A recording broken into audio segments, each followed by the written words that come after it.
নাহমাদুহু ওয়া নুসাল্লি আলা রাসূলিহিল কারীম আম্মা বাদ। সম্মানিত প্রিয় দর্শক মণ্ডলী, বর্তমান সময়ে সবচাইতে বেশি চাঞ্চল্যময় বিষয় হলো তাবলীগ।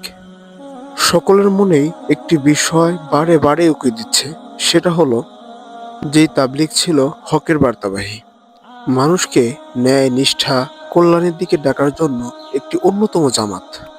এবং এই তাবলীগের ভিতরে ছিল মিল, মোহাব্বত, ভালোবাসা। এক কথায় বলতে গেলে সর্বগুণে গুণান্বিত ছিল এই তাবলীগ।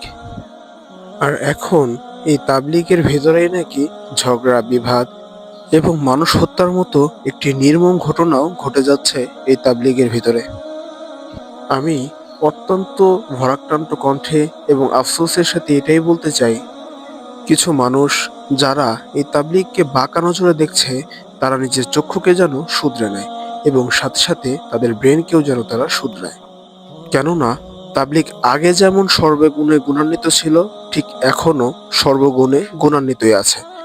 কিন্তু এই তাবলীগের ভিতরে কিছু অর্থলোভী মানুষ এবং ক্ষমতালোভী মানুষ, তারা এই তাবলীগকে খারাপভাবে মানুষের সামনে প্রচার করছে। কারণ এই পুরা বিশ্বের ভিতরে মাত্র একটি জামাত আছে যারা সমস্ত প্রকার এবং সমস্ত শ্রেণীর মানুষকে একত্রিত করে এবং সমস্ত শ্রেণীর মানুষের কাছে তারা তাদের দ্বীনের দাওয়াতকে প্রচার প্রসার করে। আর ইহুদি খ্রিস্টানরা জানে, যদি এভাবেই দাওয়াত প্রচার করতে থাকে তাহলে একটা সময় এই মুসলমান জাতি হবে বিশ্বের বুকে সবচেয়ে বেশি, এবং খ্রিস্টান হোক বা হিন্দু, এরা একদমই কমে যাবে।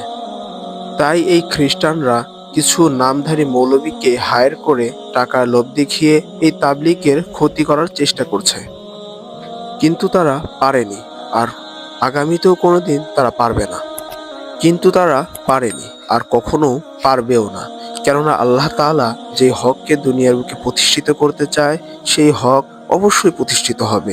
কোনো কাফের অথবা কোনো খ্রিস্টান কোনো দিনও এই হককে নিভাতে পারবে না। আমরা আল্লাহ তাআলার কাছে সাহায্য প্রার্থনা করছি এবং আশ্রয় প্রার্থনা করছি। ইয়া আল্লাহ, তুমি আমাদেরকে মাফ করে দাও। নাসরুম মিনাল্লাহি ওয়া ফাতহুন করিবুন।